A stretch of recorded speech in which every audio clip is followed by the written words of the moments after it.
गोपीजन वल्लभा गिरिवरधारी यशोदानन्दना व्रज जनरञ्जना यशोदानन्दना व्रज जनरञ्जना यमुना तीरावनचारि यमुना तीरावनचारि जय राधा माधवा कुंज बिहारी जय राधा माधवा कुंज बिहारी गोपीजन वल्लभा गिरिवरधारी जय गोपीजन वल्लभा गिरिवरधारी यशोदानन्दना व्रज जनरञ्जना यशोदानन्दना व्रज जनरञ्जना यमुना तीरावनचारि यमुना तीरावनचारि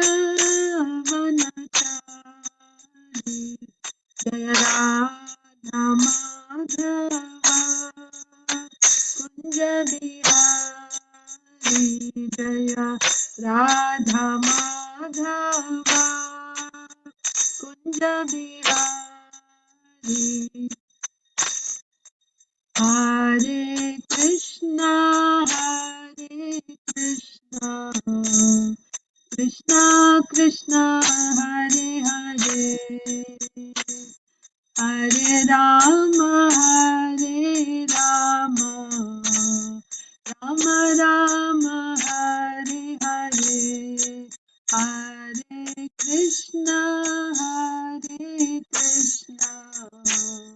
कृष्णा कृष्णा हरे हरे हरे राम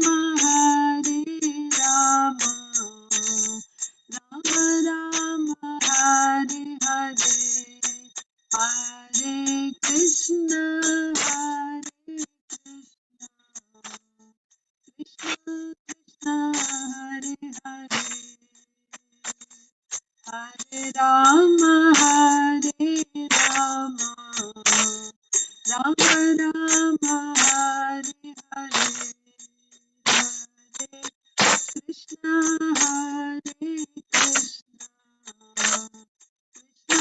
कृष्णा हरे हरे हरे राम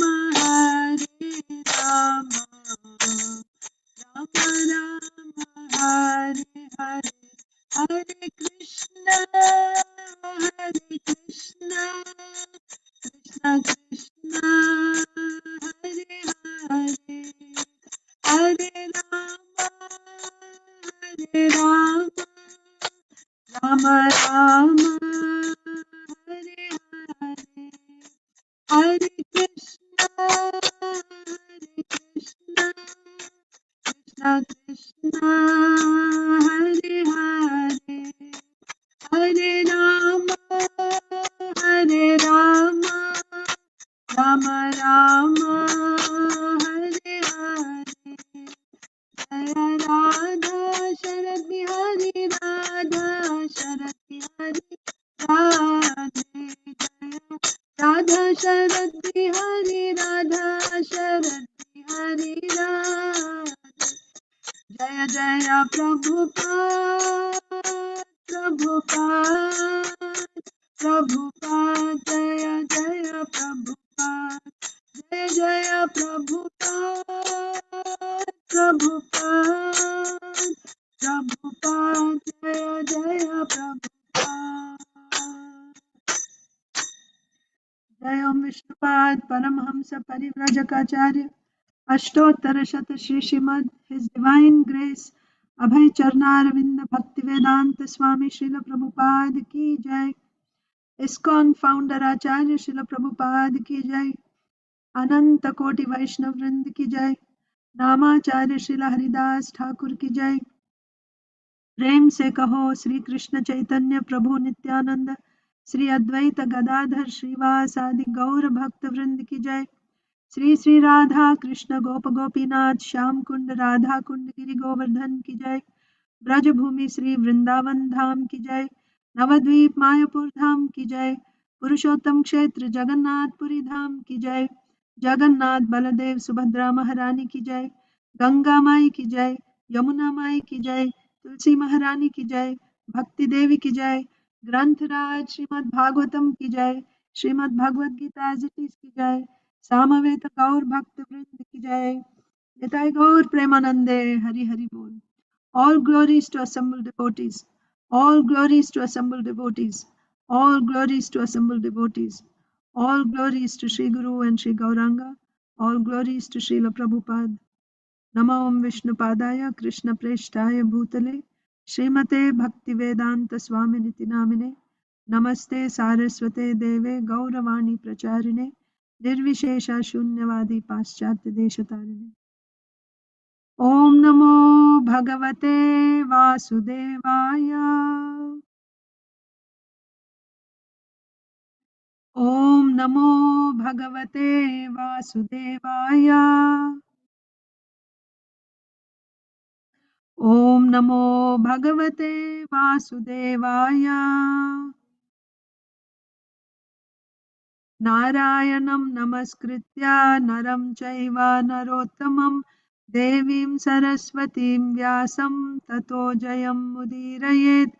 नष्टप्रायेष्वभद्रेषु नित्यं भागवत सेवया भगवत्युत्तमश्लोके भक्तिर्भवति नैष्ठिकी। Shrimad Bhagavatam Canto 1 Chapter 18 Text 45.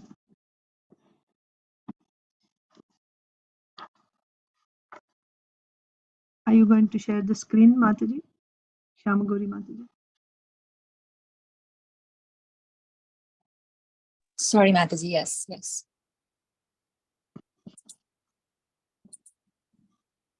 45, is it, Mataji? Yes. So yesterday was 45, was supposed to be 45, and today's verse was supposed to be 46, but somehow by mistake yesterday 46 was read and the lecture was given on 46. I was informed this morning that it is going to be 45, so we'll just read 45. And today is also the disappearance day of Srila Baladeva Vidyābhusan, and it is the appearance day of Ganga Mata Goswamini. So we will mainly spend most of the time on Srila Baladeva Vidyābhusan, and also if we still have time, I will try to speak a little bit about Ganga Mata Goswamini, and we will read the verse and translation and maybe touch a little bit on this. So text 45.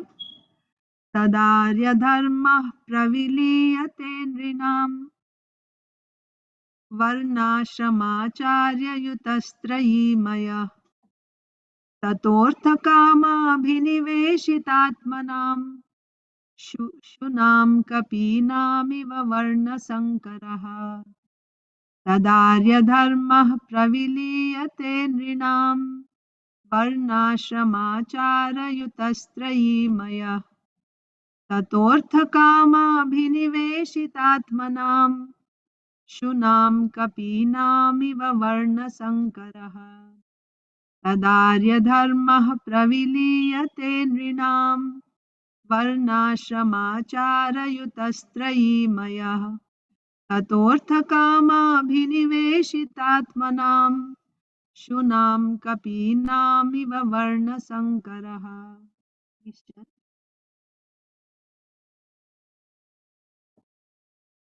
Anyone would like to try?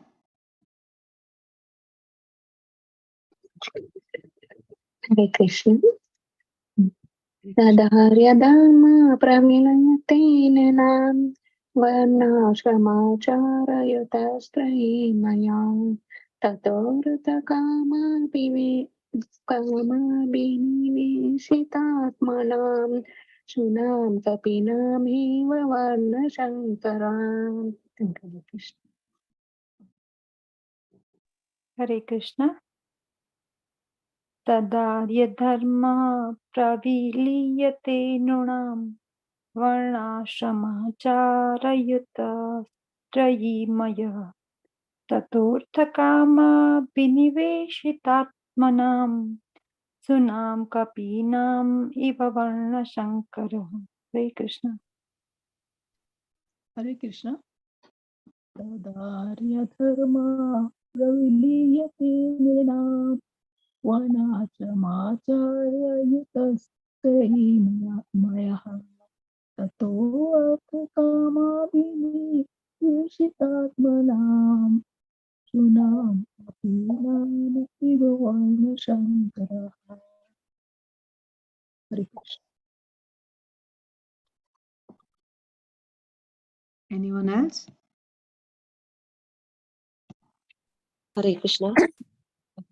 Tadarya dharma praviliyate nunam varnashramacharayuta srayamahayah tatorthakama biniveshitatmanam achunam kapinam iva varna sankarah. Hare Krishna. Hare Krishna.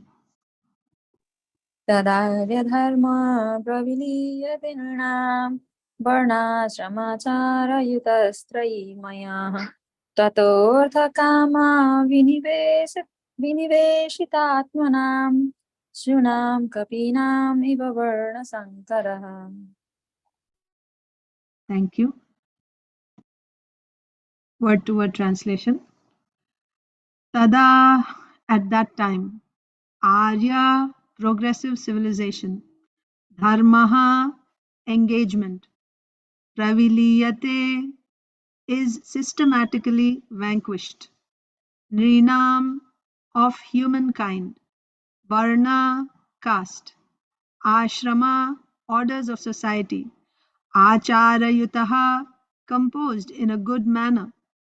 Trayimayaha, in terms of the Vedic injunction. Tataha, thereafter. Artha, economic development. Kama abhiniveshita, fully absorbed in sense gratification. Atmanam, of men. Shunam, like dogs. Kapinam, like monkeys. Iva, thus. Varna Sankaraha, unwanted population.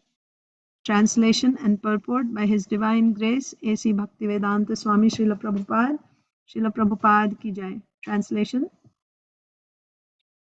At that time, the people in general will fall systematically from the path of a progressive civilization in respect to the qualitative engagements of the castes and the orders of society and the Vedic injunctions.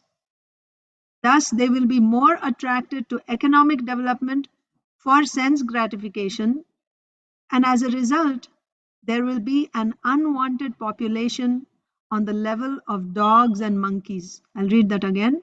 At that time, the people in general will fall systematically from the path of a progressive civilization in respect to the qualitative engagements of the castes and the orders of society and the Vedic injunctions.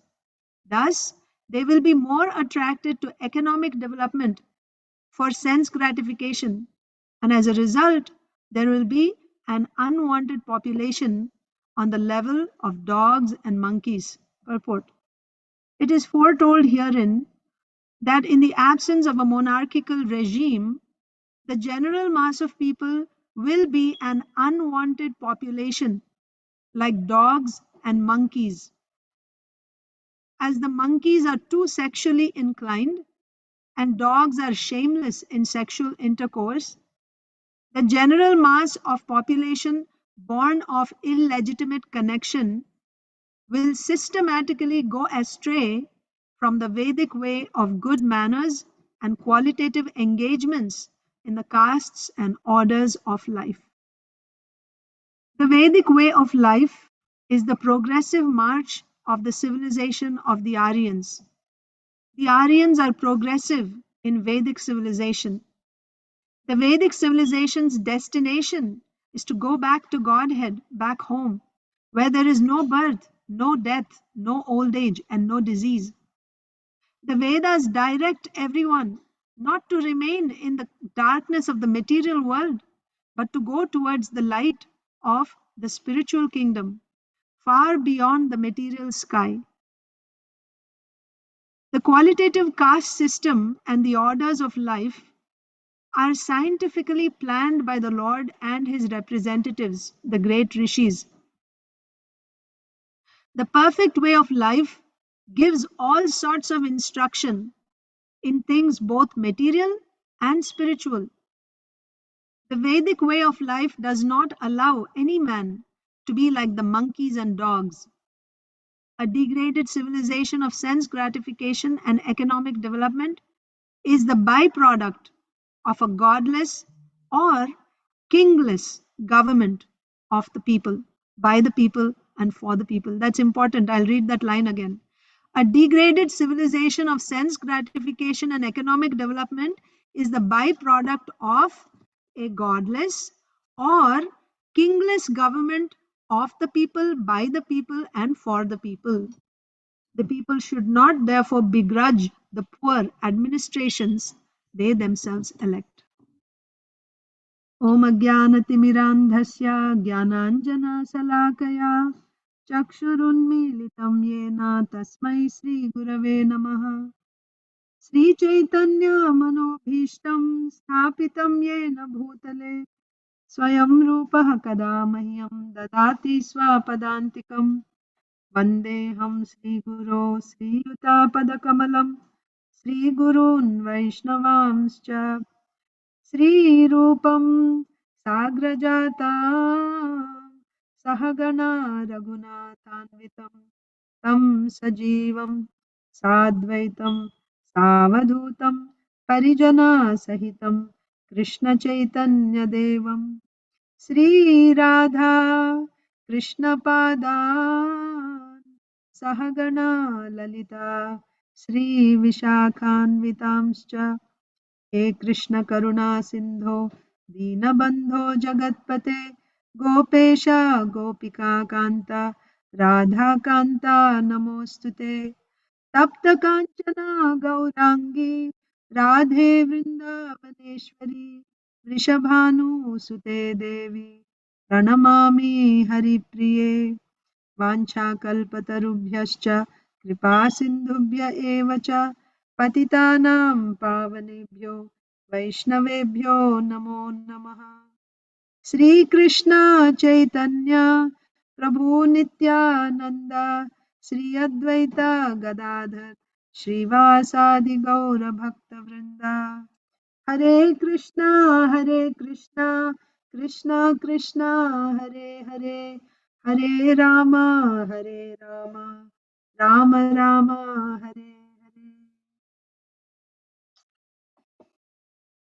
Hare Krishna, dear devotees, welcome to today's Srimad Bhagavatam class. So, this is verse 45 of text 18, Canto 1. Shamik Rishi is instructing his son, Shringi. Shamik Rishi said, so we saw in text 44 the other day. So, Shringi revealed to his father how he cursed Parikshit Maharaj to die in 7 days.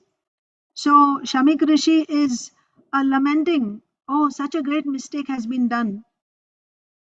What are the consequences of destroying the monarchical regime? Parikshit Maharaj is so qualified that we read yesterday. Actually, it is the next verse, text 46. Text 46 tells us what were the qualities of Parikshit Maharaj. Just in general, having a king itself is important. But even amongst kings, Parikshit Maharaj is a Rajarshi. He is a saint amongst the kings. He is a pure devotee of the Supreme Lord. To have such a leader, such a king, was to the benefit of all the citizens. Now that king is going to die in 7 days, what will be the situation of the society? And it is not just immediate society, but all the future in Kali Yuga. So this was the beginning of the degradation of the Brahmana class. Shringi is cursing Parikshit Maharaj. Why? Because of course, this is the influence of Kali, but because of being puffed up as a Brahmana, by the position of a Brahmana, looking down upon others, right, and cursing or misusing the powers of a Brahmana. So there, foreseeing what's going to happen in Kali Yuga, Shamik Rishi is saying, what will happen when there is no king? What is the result when we don't have a proper king? So also this means not having a king. So first the deviation started with the Brahmanas, who are the head of the society. So this whole society is called Varnashrama society. In a Varnashrama society, the society is divided into Brahmana, Kshatriya, Vaishya, Shudra, and then also you have 4 ashrams: Brahmachari, Grihastha, Vanaprastha, Sannyas. So this particular verse in the purport, Srila Prabhupada is saying that this Varnashram system, Varnashram society, is a progressive society. Progressive in what way? In today's society, in today's world, people think now we are progressive. Our ancestors were primitive, isn't it? They were primitive. They didn't know how to live a civilized life. They would live simple, right? They had very primitive methods of, conveyances or their homes, their lifestyle. It was too simple. They were primitive. They were not so advanced. Now we are progressive. Now we have so many gadgets in our kitchen, right? When we have to cook or for living, for shaving, for brushing our teeth, everything, for going to different places, we fly in the air, we have airplanes, and so many things. So we think we are progressive now. What is Srimad Bhagavatam saying? What is Shamik Rishi saying here? Shamik Rishi is saying that people will be degraded to the level of monkeys and dogs. Without Varnashram system, systematically, Varnashram system means here specifically it is said without having a king. When the system, monarchy is abolished, when monarchy is removed, what will be the result? The result will be a systematic degradation of the population to the level of monkeys and dogs. And then Srila Prabhupada is explaining in the purport, what do dogs and monkeys do? In classes, Srila Prabhupada says every monkey is known to have at least half a dozen wives, female monkeys. That means they are very, and in Sri Chaitanya Charitamrita also it is said, Chaitanya Mahaprabhu tells Raghunath Das Goswami, don't do Markata Vairagya. Markata means monkey. Monkey renunciation is not required. Why? Why Chaitanya Mahaprabhu said monkey renunciation? Monkey does not wear clothes. Babaji, right? I don't wear any clothes. Very simple. And I only eat fruits. I don't even eat cooked food or what to speak of meat or anything. I eat only fruits. I'm a sadhu. But I'm attached to sex life. I need so many females. What type of renunciation is this? So monkeys are famous for their appetite for sex. They have so many female partners. And dogs, what is this? What are dogs known for? They're shameless. They're shameless. You just go on the street. Well, here you may not see, but if you see in India, there are dogs, street dogs, right?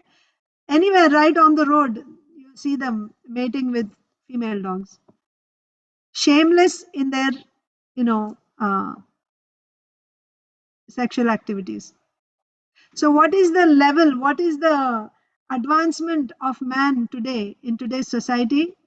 We think it is, as Kali Yuga is progressing, the more a person is advanced, the more he does these things openly and he thinks this is my advancement.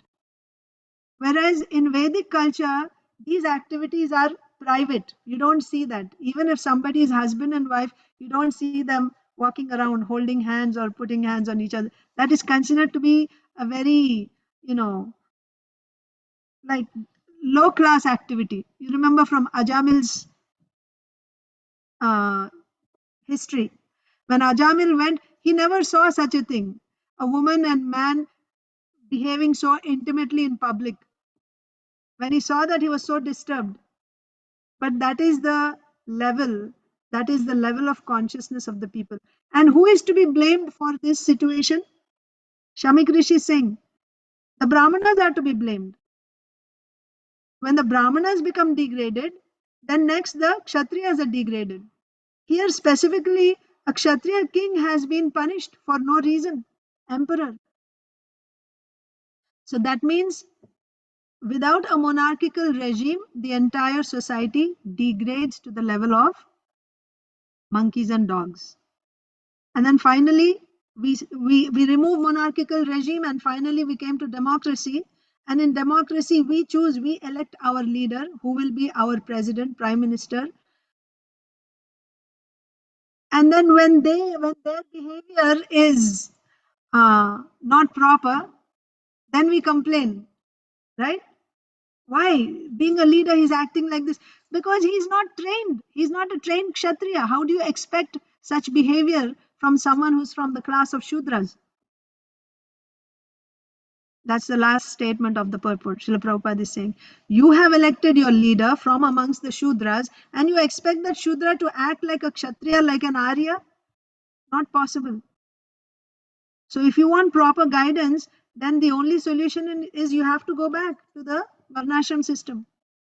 Of course, the point is that if you are a pure devotee 24/7 engaged in Krishna consciousness, then it does not matter wherever you are, because your consciousness is already in Krishna. You got that type of full faith.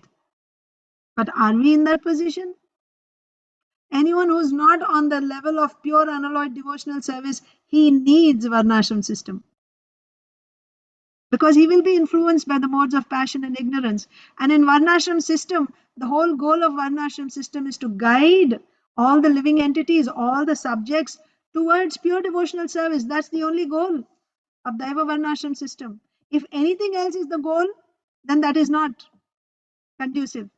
The goal of Varnashram system is to guide everyone towards pure unalloyed devotional service. So that's the point today from Srimad Bhagavatam. And now we will discuss. We will try to remember Srila Baladeva Vidyābhusan. Today is the disappearance day of Srila Baladeva Vidyābhusan. Srila Baladeva Vidyābhusan he appeared in a village near Remuna. So we all know Remuna. Remuna is the place where you see Kirchor Gopinath. The pastime of Madhavendra Puri happened there in the temple of Kirchor Gopinath in Remuna. This is in Orissa in India. So very near to Remuna, in a village in the district of Baleshwar or Balasore, Srila Baladeva Vidyābhusan appeared in the 1600s, 17th century. And Srila Baladeva Vidyābhusan, Srila Bhaktivinoda Thakur says that Baladeva Vidyābhusan is the incarnation of Gopinath Acharya from Chaitanya Leela. Who is Gopinath Acharya? He is the brother-in-law of Sarvabhauma Bhattacharya and a resident of Navadvip. Gopinath Acharya played a very significant role. He's a very important personality in Chaitanya Leela. When he was a resident in Navadvip, Ishwarapuri, the spiritual master of Sri Chaitanya Mahaprabhu, he would stay in the house of Gopinath Acharya. So Gopinath Acharya was an intimate associate of Ishwarapuri. And later, he was in Jagannath Puri with Sarvabhauma Bhattacharya, and he played the key role in Sarvabhauma Bhattacharya's becoming fixed in the teachings of Chaitanya Mahaprabhu, in taking shelter of Chaitanya Mahaprabhu. Gopinath Acharya in the spiritual world is a gopi named Ratnavali. This is said in Gaura Ganodesha Deepika. So Gopinath Acharya is said to be a combination of Lord Brahma and Ratnavali. And Baladev Vidyābhusan, whose disappearance day we are observing today, is an incarnation of Gopinath Acharya.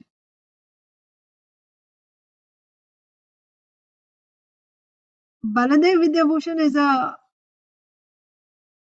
great scholar, and we will read there's a very important,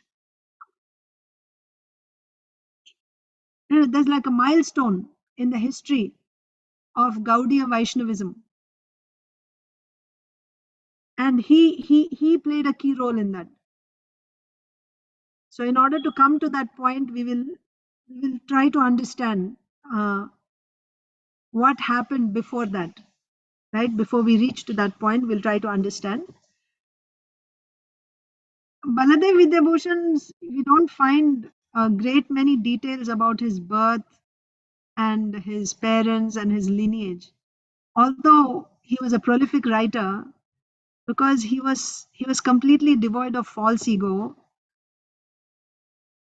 he never wrote anything about his lineage or his birth or his parents. That's why we don't find that information. But he appeared in a village near Remuna. His father was a Vaishya, he was a weaver. But Baladev, right from childhood, he had a great, he was a very good student in studies. He would go to school and he was the best student in the class. He would, whatever he studied, he would learn very expertly. And his attachment was not just, so he had this attachment to study and to learn, but his attachment was not just to going to school and studying, but understanding the scripture deeply, being fixed in the scriptures, and then his desire was to teach this to others. So even though he was born in a Vaishya family, he had this strong Brahminical inclination right from birth, right from early childhood. And he studied logic, he studied poetry, and he studied what else did he study? He studied, there were 3 topics that he studied. I forget the third one. Let me see quickly.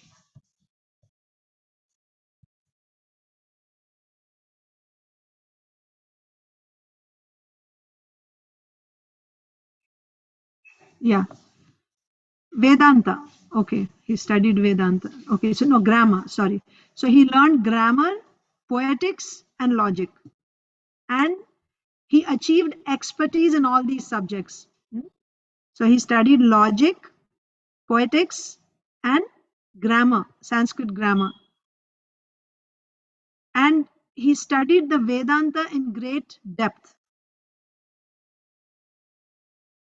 That comes later. So first in his own village in Orissa, he studied these subjects.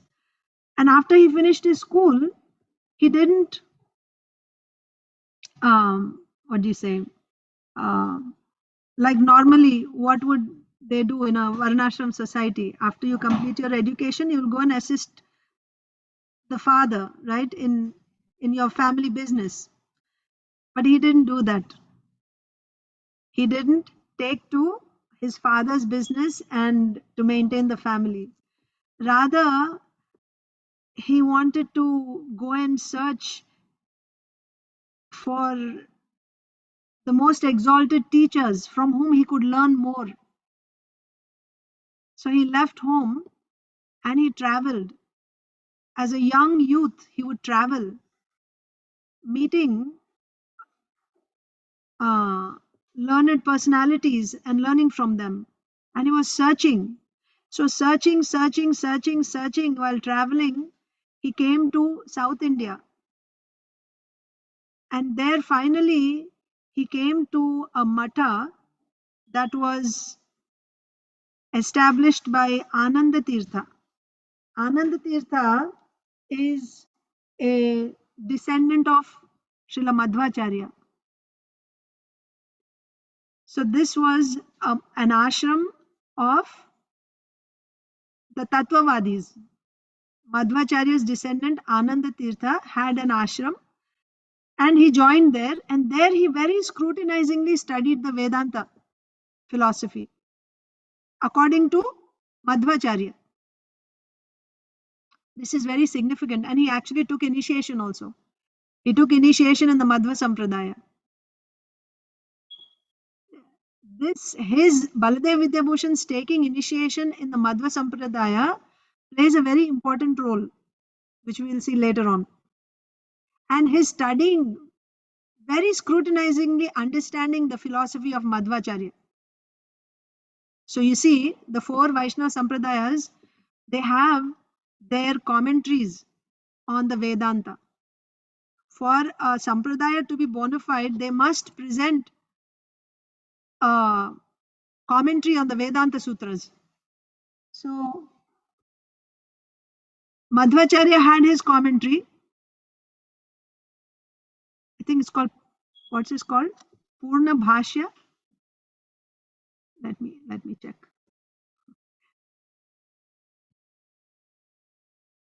One second.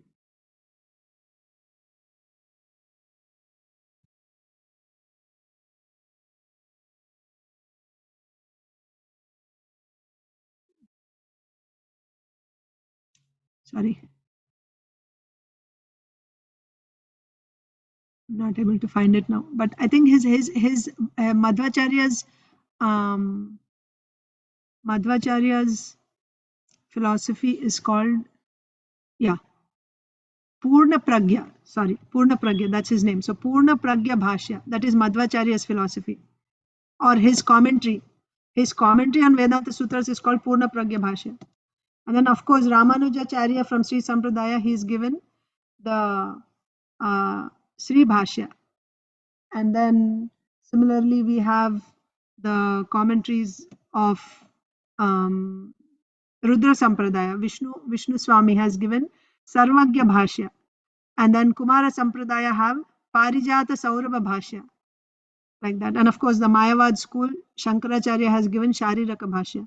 So for a Sampradaya to be considered bona fide, they should have a commentary. So Madhvacharya's commentary on Vedanta Sutras is Purna Pragya Bhashya. So Baladeva Vidyābhusan, while in this ashram, he studied very nicely the philosophy of Madhvacharya.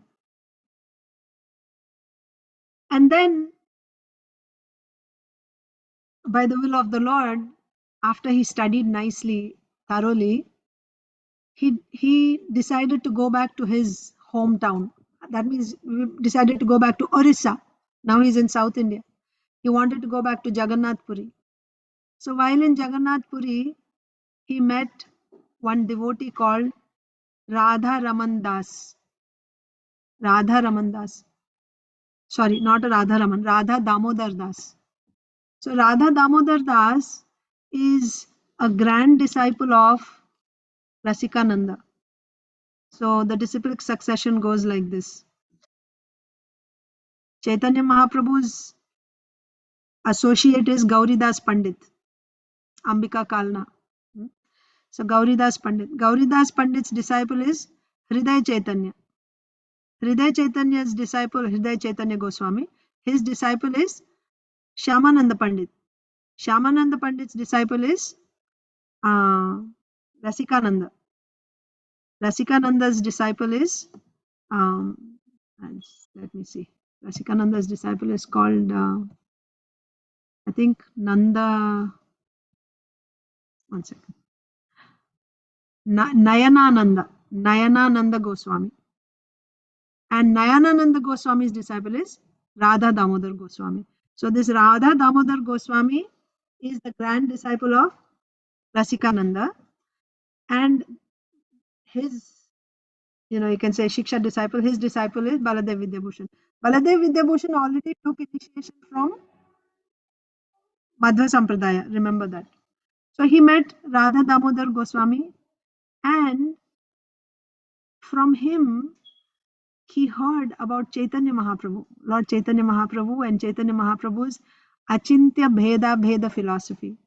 So they became very intimate, close, and they would discuss the philosophy. And Baladeva Vidyābhusan saw that there were a great many similarities in the philosophy of Madhvacharya and Chaitanya Mahaprabhu's philosophy, but also there were some distinct, differences in the philosophy. So he studied very scrutinizingly. He learned from Radha Damodar Goswami about the Achintya Bheda philosophy of Lord Chaitanya Mahaprabhu. Also, how did he study this philosophy? Radha Damodar Goswami taught the Shat Sandarbhas of Srila Jiva Goswami to Baladeva Vidyābhusan. Srila Prabhupada said, Srila Jiva Goswami, there hasn't been a scholar as genius as Jiva Goswami ever. Srila Jiva Goswami has given the essence of everything in his Shat Sandarbhas. So, Baladeva Vidyābhusan got to study the Shat Sandarbhas thoroughly inside out from Radha Damodar Goswami. Okay. So what is the main difference, not difference, but the additional point, apart from everything that is taught by the previous acharyas is there in Chaitanya Mahaprabhu's philosophy, but his philosophy actually assists the worshipper to understand the higher rasas of bhakti. In other sampradayas, you may come to the level of dasya, maybe even up to vatsalya, but to come to the level of madhurya, that is only available in the Gaudiya Sampradaya, Gaudiya Vaishnava philosophy, Achintya Bheda philosophy. So Baladeva Vidyābhusan learned this from his studies from Radha Damodar Goswami, and he was very much appreciative of this, and he was right there in Puri worshipping Lord Jagannath, seeing Lord Jagannath every day. So he expressed his desire to take Diksha in the line of Chaitanya Mahaprabhu. So Radha Damodar Goswami said that this is not required, right, because you're already initiated, but there is one way. You can actually take, there is a ceremony. So by that ceremony, you can accept Lord Chaitanya Mahaprabhu as a Supreme Personality of Godhead, and you can follow his teachings. So that's how that ceremony was performed in Jagannath Puri by Radha Damodar Goswami, and Baladeva Vidyābhusan took shelter of Radha Damodar Goswami, and now he is following Sri Chaitanya Mahaprabhu. Then he traveled. Now, by this time, Chaitanya Mahaprabhu and his associates had already left. They were not, on this planet. Their manifest pastimes are not taking place on this planet. So he traveled. I'm just trying to see why he traveled to. One second.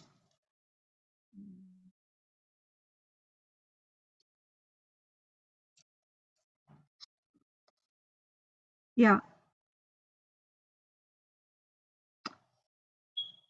He just desired to go to Vrindavan. Yeah, he desired to go to Vrindavan. After hearing the philosophy from Radha Damodar Goswami and being inspired, now he wanted to meet with those Vaishnavas, if there were any, that still, who were the associates of Chaitanya Mahaprabhu, if they were still there, he wanted to associate with them. and also associate with those descendants coming in that line of the 6 Goswamis who are now existing in Vrindavan. So now he has to travel from Orissa to Vrindavan. Imagine back then, it's not going to happen right away. So on the way, he came to Navadvip. He spent some time in Navadvip, meeting with the Vaishnavas there and understanding the mood of the Vaishnavas of Chaitanya Mahaprabhu, of the devotees of Lord Chaitanya Mahaprabhu. And then he arrived in Vrindavan. And when he arrived in Vrindavan at that time, who was the leader of all the Vaishnavas? The leader was Srila Vishwanath Chakravarti Thakur. So he immediately, it didn't take him much time to find Srila Vrindavan Das Thakur. He went and took shelter of Srila Vrindavan Das Thakur. Not Vrindavan Das Thakur, sorry. Vishwanath Chakravarti Thakur. Excuse me. Srila Vishwanath Chakravarti Thakur was the leader of all the Vaishnavas in Vrindavan. So,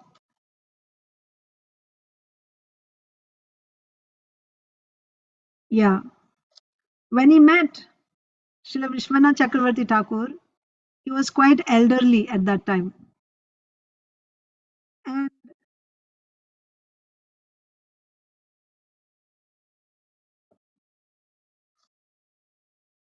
so the direct followers of Chaitanya Mahaprabhu are the 6 Goswamis.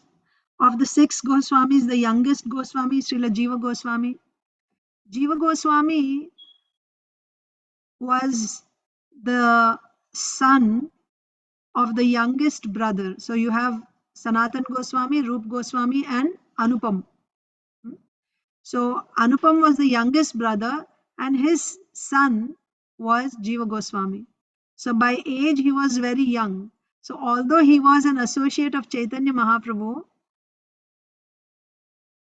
he still stayed for a long time after everyone disappeared also. So he was there at that time. And then he trained, Srila Jiva Goswami trained the next generation, Narottam Das Thakur, Srinivas Acharya, Shyamananda Pandit.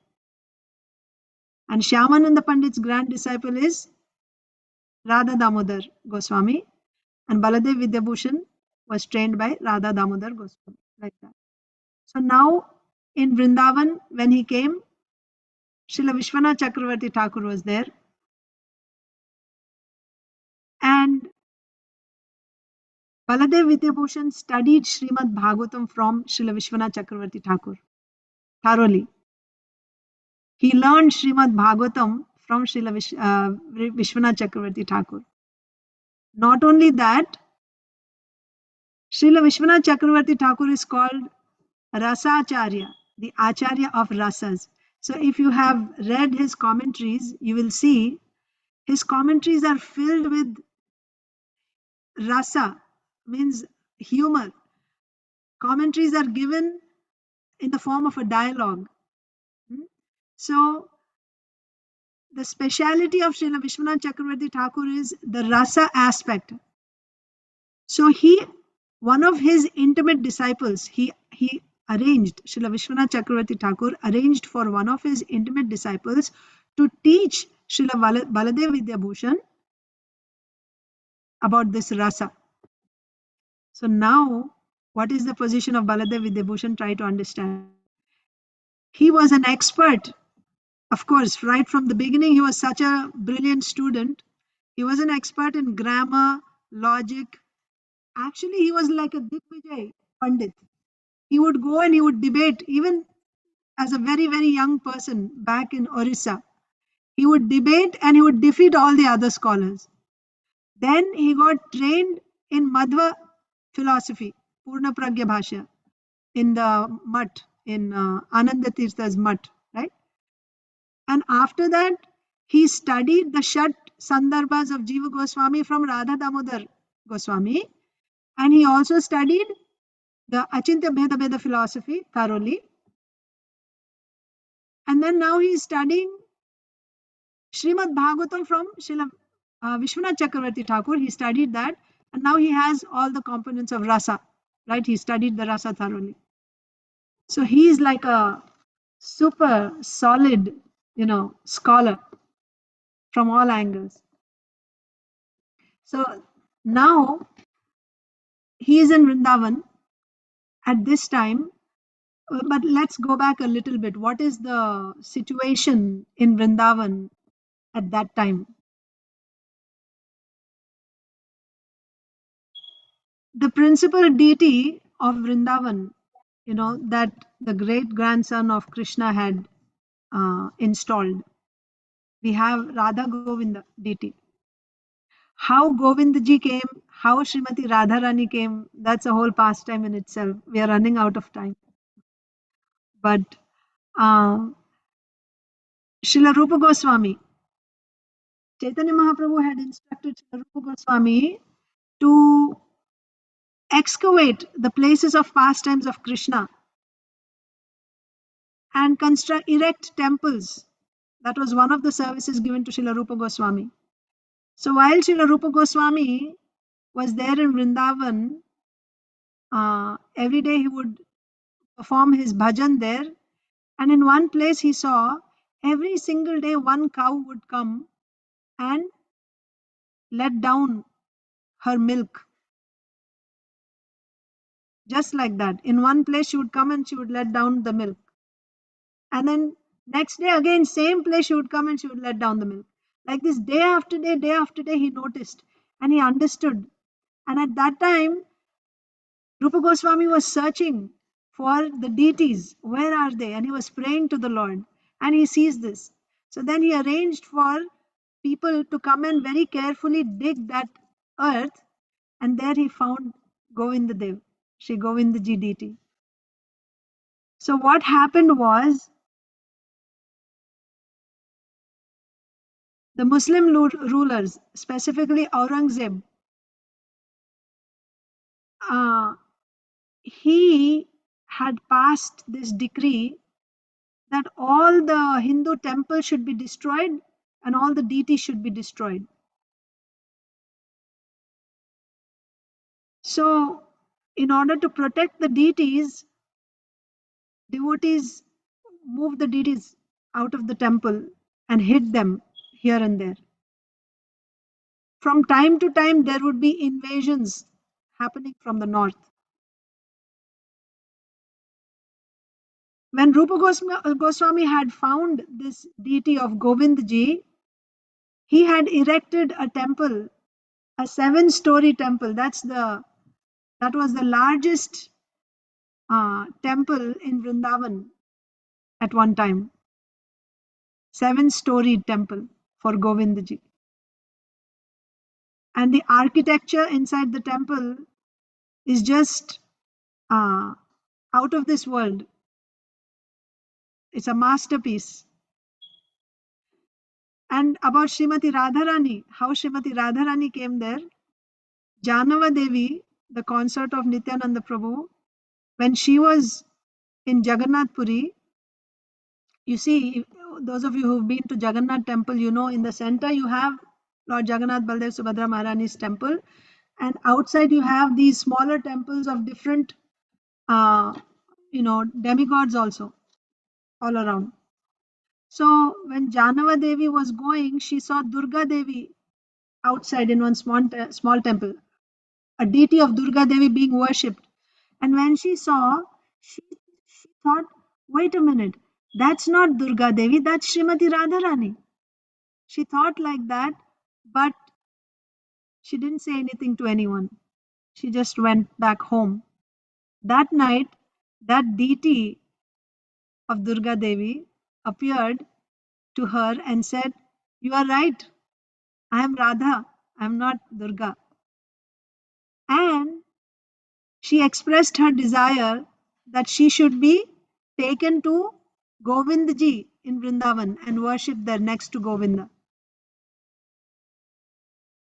And the deity also appeared to the pujari who was worshipping her as Durga and said that you should bring me to Janava Devi, and I'm actually Radha and I want to be worshipped next to Govinda. So the next day, Janava Devi was going towards the pujari and the pujari was coming to Janava Devi Mata and they met midway. And finally, it was arranged for the deity to be taken and worshipped with Krishna in Govindadev. Now, this is the history of Radha Govinda deities. So, at this time, when Vishwanath Chakravarti Thakur is in Vrindavan at that time, during his time, because of invasions happening from the north, they were moving the deities out of Vrindavan to protect for the security, for the safety of the deities. So one king of he's still in Mathura district, but at that time, now it is Rajasthan. So one king, I think his name is Raja Man Singh. Let me just check. I'll just check 1 second.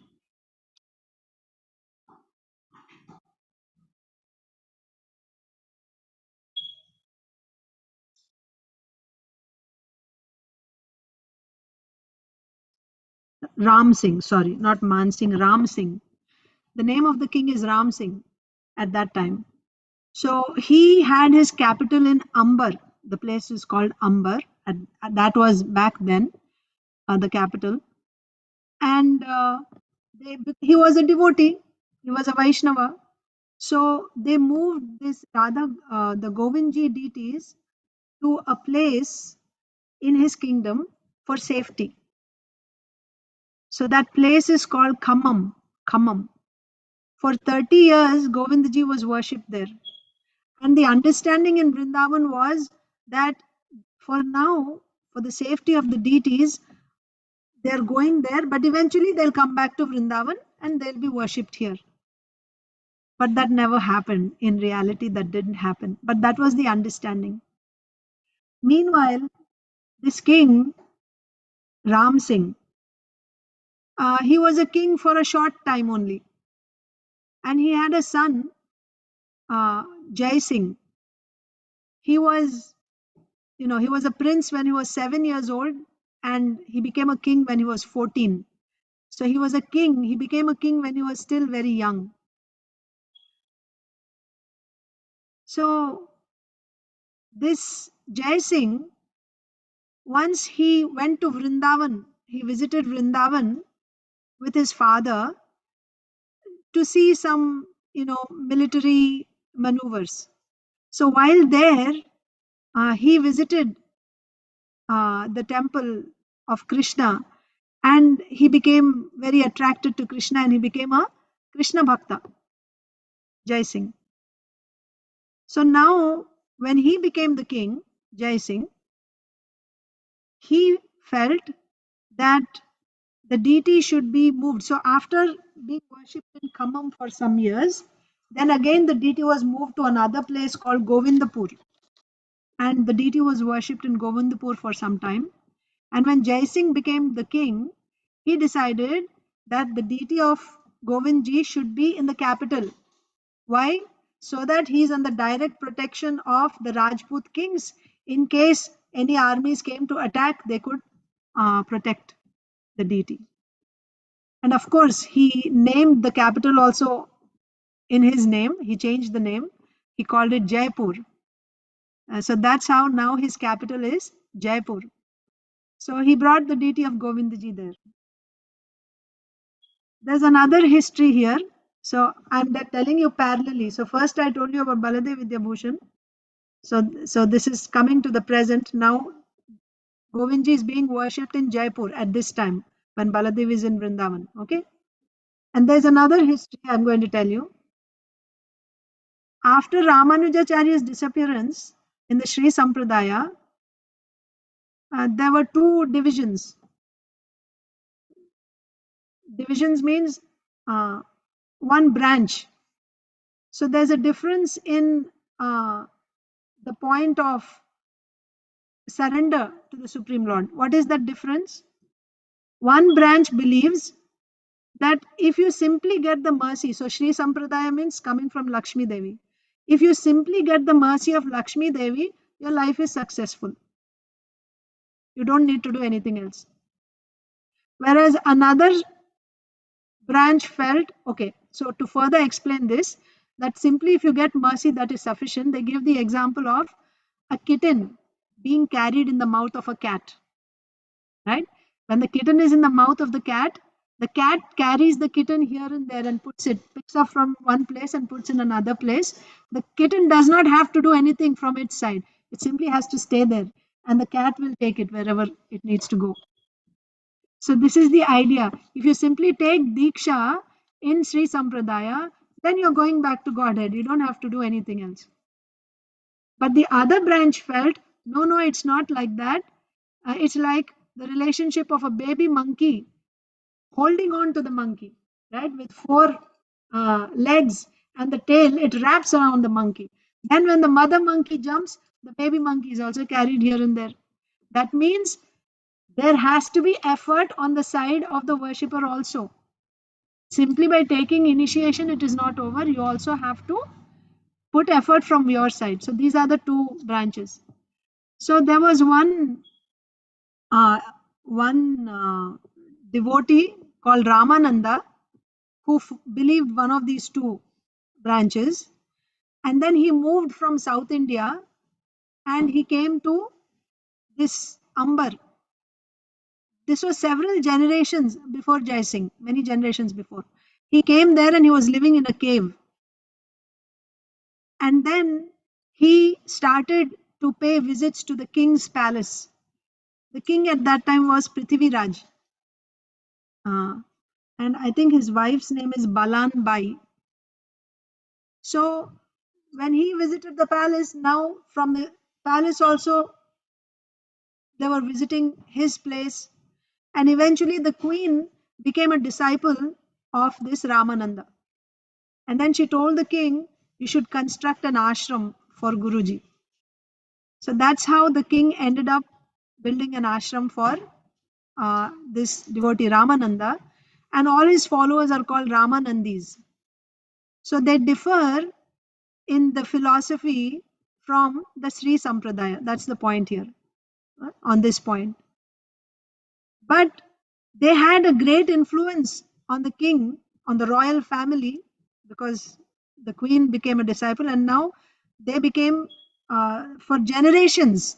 So the king and the next king and the next king, they were all having this relationship with this Ramanandi Sampradaya.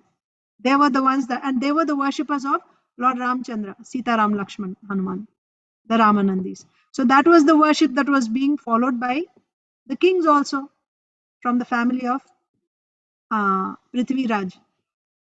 Now, when Jai Singh became the king and he brought Krishna, Govindji, Radha Govinda, to the capital, and the Ramanandis are there, so they became concerned. What is the problem? Not only did the deity come, along with the deity, now the worship also is different. They're worshipping Radha Krishna and they're worshipping according to the standards of the Gaudiya Vaishnava philosophy. The priests are different. Gaudiya Vaishnava priests are going to worship. So they became concerned. And then they started. So they will be losing their ground there, isn't it? They were having this position, now they're losing their ground. So they started talking to Jai Singh, questioning. They said,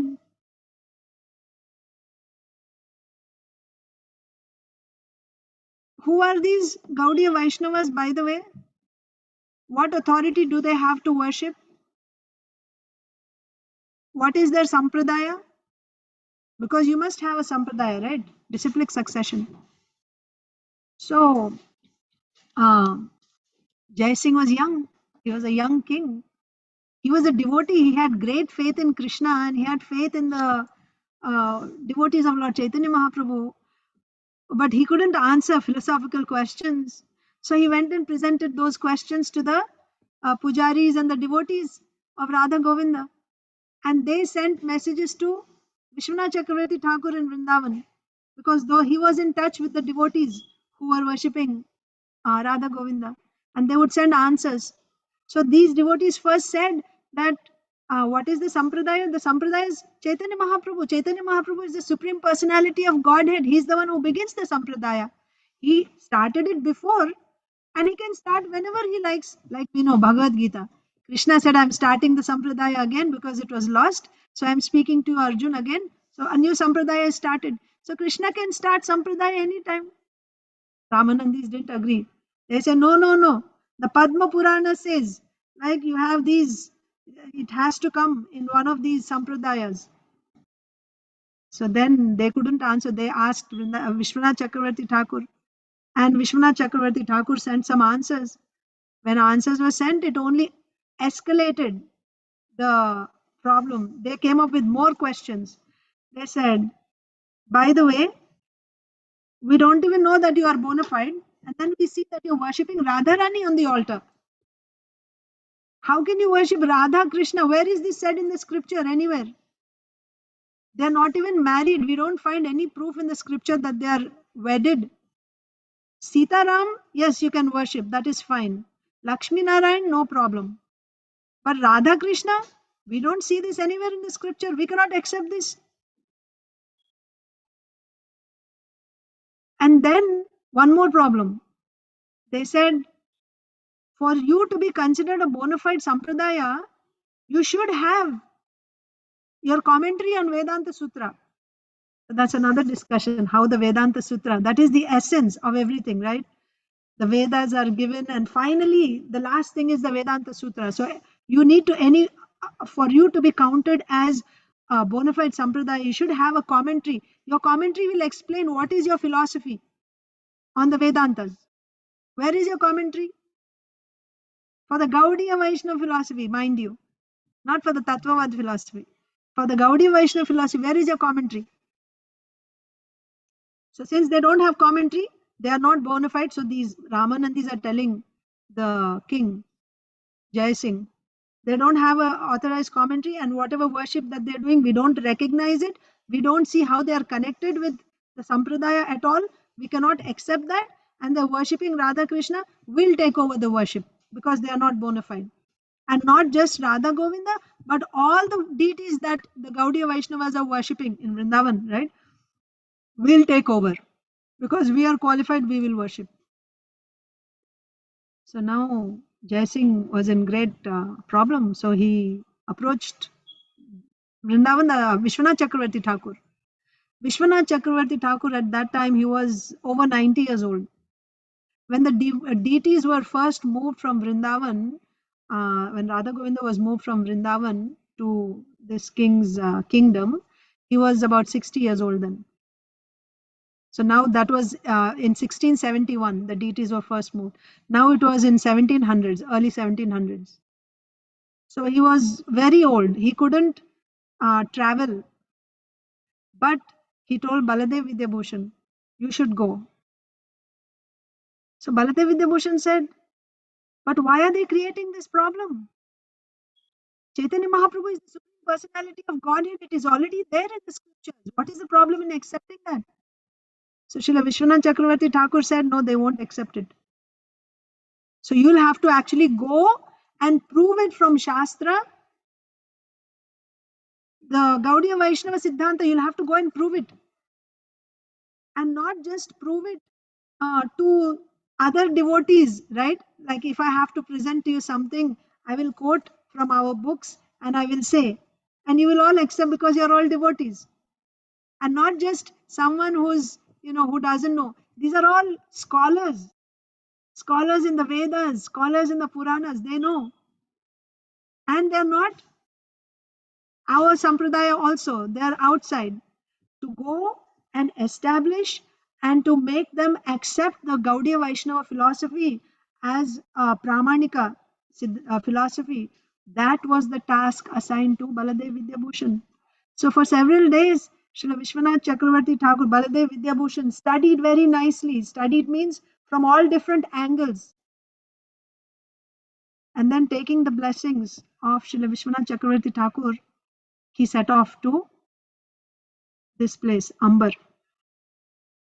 When he arrived there, he was not even given any reception. He was like an unknown person. In fact, it was only with great difficulty that he could even get audience with the king, because he was an unknown person. And finally, when he got audience with the king, he said to the king that I have come here on behalf of the Gaudiya Vaishnavas to establish the Gaudiya Vaishnava philosophy, to meet with these opponents, the Ramanandis, and answer their questions. So the king was very pleased. But at the same time, he said, "You're so young. I don't know how this is going to work. But still, I have great faith in Krishna. If he desires, anything can happen." So the debate was arranged in a place called Galta. Galta. And on one side was all these Ramanandi, acharyas, big scholars of the Ramanandi Sampradaya, Ramanandis. And on the other side was Baladeva Vidyābhusan. So they said, how can you even sit in front of us and debate with us? You're not even initiated in the Vaishnava Sampradaya. On what authority are you even sitting and talking here, debating with us? Then Baladeva Vidyābhusan said, I'm initiated in Madhva Sampradaya. I am a disciple coming in, I'm from the mutt of Ananda Tirtha. They said, oh, they didn't know that. So that was an advantage for Baladeva Vidyābhusan, that he was actually initiated in the Madhva Sampradaya, and that's why they could even allow him to sit there and talk with him. And then they said, okay, you are initiated, but what about all these others? They are not initiated in the Madhva Sampradaya. How are they worshipping the deity? What is their authority? So he said, actually, they are also as much part of the Madhva Sampradaya as I am, because Chaitanya Mahaprabhu has accepted, has come in that line of Madhva Sampradaya through the system of Pancharatra Diksha. So anyone who accepts Pancharatra Diksha in the line of Chaitanya Mahaprabhu, they also come in this Madhva Sampradaya. So now the attention was taken away from being bona fide from Madhvacharya. Now the attention has been taken to Chaitanya Mahaprabhu. Chaitanya Mahaprabhu has introduced this Radha Krishna worship. Where is this given? Where is the proof for this? By the way, where is your commentary on Vedanta Sutra? How can we accept your philosophy unless you present? Before we even talk to you, we need the commentary. All the other sampradayas have a commentary. So now Baladeva Vidyābhusan could see where this whole discussion was going. So he said, yes, I will present you with the commentary on the Gaudiya Vaishnava Siddhanta, Gaudiya Vaishnava philosophy. I will give you a commentary. So they said, all right, you bring. So he said, well, I have to write it. They were amazed, you'll have to write it? He said, yeah, give me a few days. I will write it and I'll present it to you. So they said, okay, give him whatever time he needs. So there are different biographies on this, and they say different times, but in general, it's about like 1 week. He took like 1 week's time to write the commentary on the Vedanta Sutras.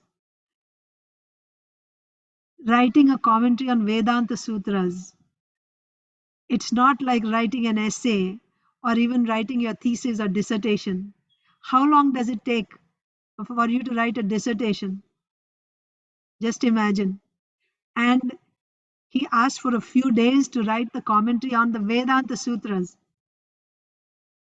Because he had full faith, so he went to the temple of Radha Govinda and he offered Dandavat obeisances in front of the deity. And he stayed there from morning until evening. He just stayed there in Dandavat obeisances position, praying to Lord Govinda. And day after day, for 3 days, he stayed like that.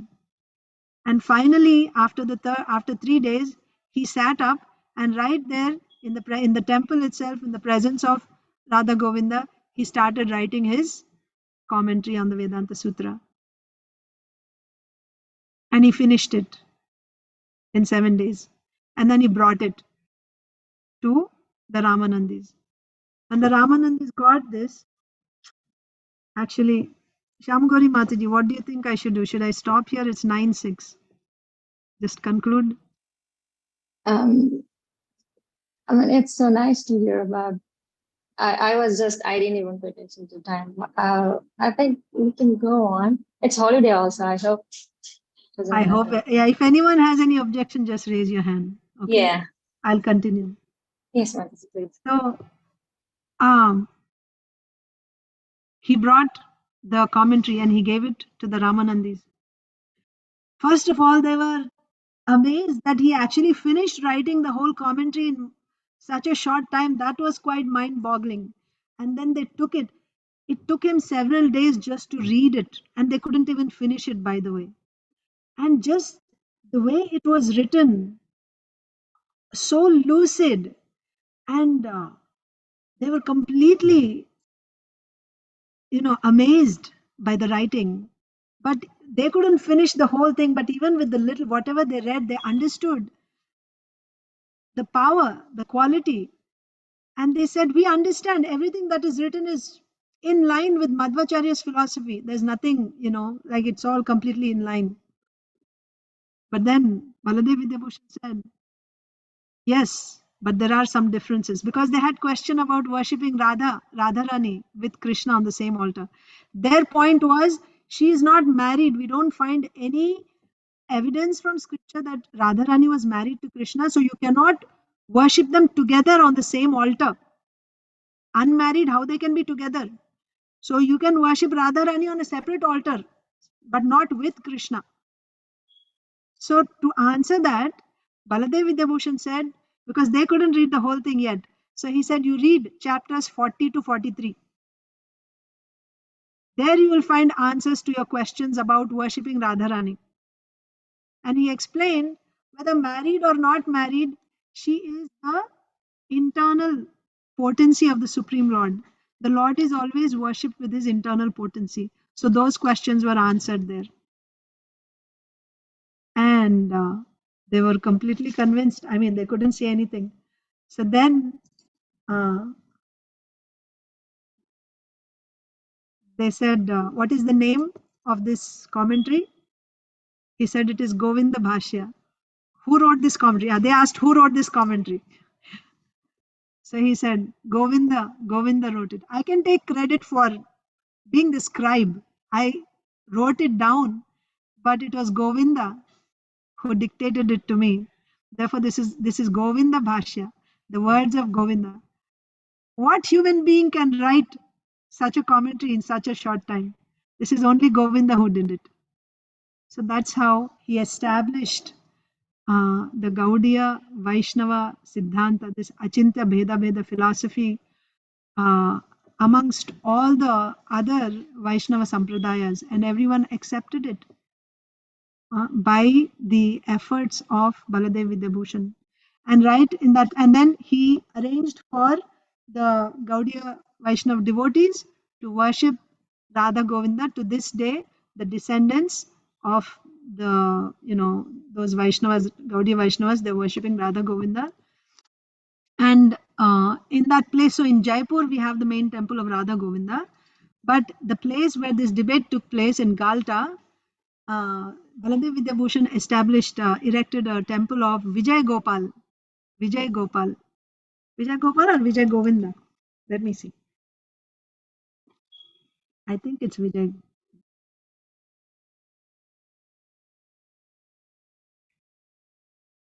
One second. Let me just check. I don't want to give any wrong information. He established a temple there, and it's called Vijay Gopal. Yeah, not Govinda. Vijay Gopal. He erected a temple called of a deity. He installed a deity, erected a temple with a deity called Vijay Gopal in that place. And all the Vaishnavas were, so pleased. Srila Vishwanath Chakravarti Thakur, everyone else was so pleased with this victory of the Gaudiya Vaishnavas. And after that, he came back to Vrindavan and he wrote many, many, very significant, important books. I'll just read some of the books that were written by Srila Baladeva Vidyābhusan. He wrote a commentary on the Brahma Sutras called Govinda Bhashya that we discussed just now. He wrote Siddhanta Ratnam, Vedanta Shamantaka, Prameya Ratnavali, Siddhanta Darpana, Sahitya Kaumudi, Kavya Kaustubha, Vyakarana Kaumudi, Pada Kaustubha, like this. Over 24 books he wrote. So many commentaries on Bhagavad Gita, then commentary on Laghu Bhagavatamritam, commentary on Stavamala.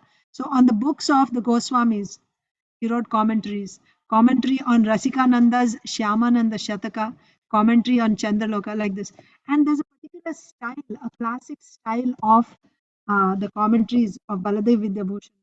He gives a system. For example, in Bhagavad Gita, it is Srila Baladeva Vidyābhusan who said there are 5 topics that are discussed in Bhagavad Gita. You all know the 5 topics. What are the 5 topics discussed in Bhagavad Gita? Ishvara, Ishvara, Kala, Jeev, Jiva, Prakriti, Prakriti, Karma. Karma. This is his style of giving commentaries, like a very classic style with systems wherever he gives commentaries. So, as I mentioned earlier, Srila Prabhupada followed Baladeva Vidyābhusan's commentaries mostly in Bhagavad Gita. In some places, he gives Srila Vishwanath Chakravarti Thakur's commentaries, but and he has dedicated his Bhagavad Gita to Srila Baladeva Vidyābhusan. So today is the disappearance day of Srila Baladeva Vidyābhusan, and he was even there during the 1750s. Because of his writings, we know that he was still there at that time. 1750s, he was still there.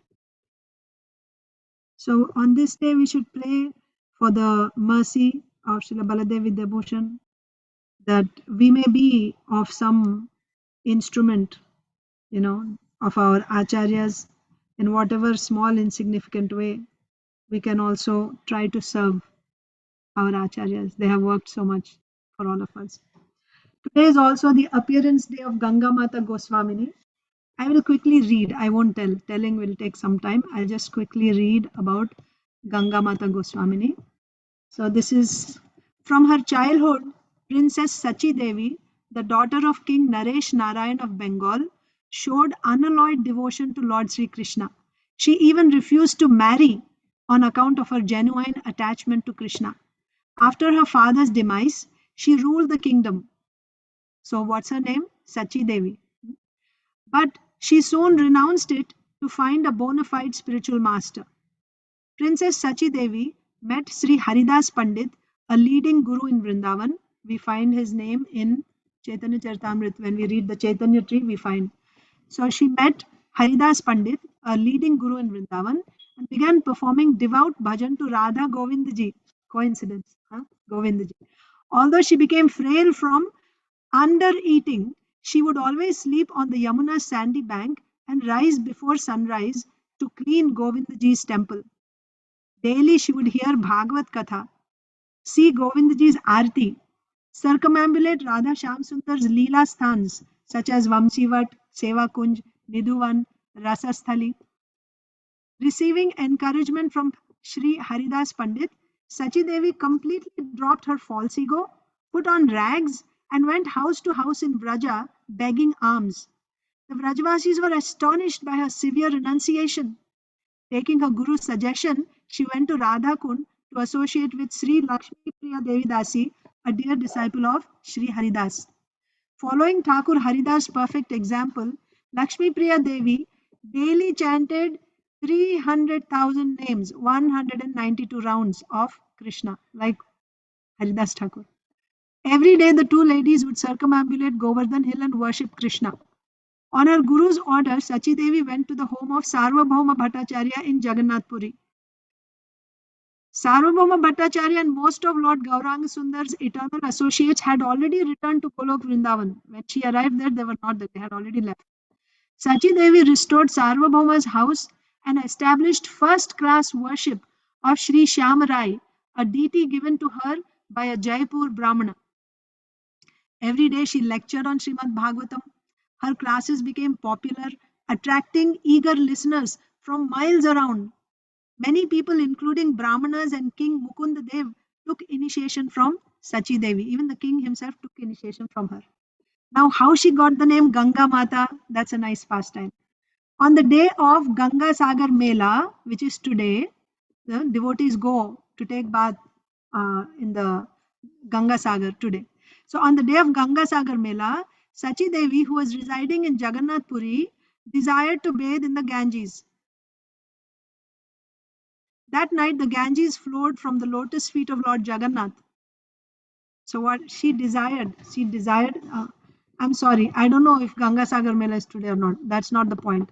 But on the day of Ganga Sagar Mela, she desired, because devotees go and take bath in Ganga Sagar on that day, she had a desire to go and take bath in the Ganga on that day. But where was she? She was in Jagannath Puri. There's no Ganga there. So that night, the Ganges flowed from the lotus feet of Lord Jagannath. Ganga Devi comes from the lotus feet of Lord Krishna, Lord Vishnu. So Ganges flowed from the lotus feet of Jagannath and came to Sachi's ashram in Jagannath Puri, where she was in Sarvabhauma Bhattacharya's house. Gangaji came from the lotus feet of Jagannath to Sachi Devi's ashram.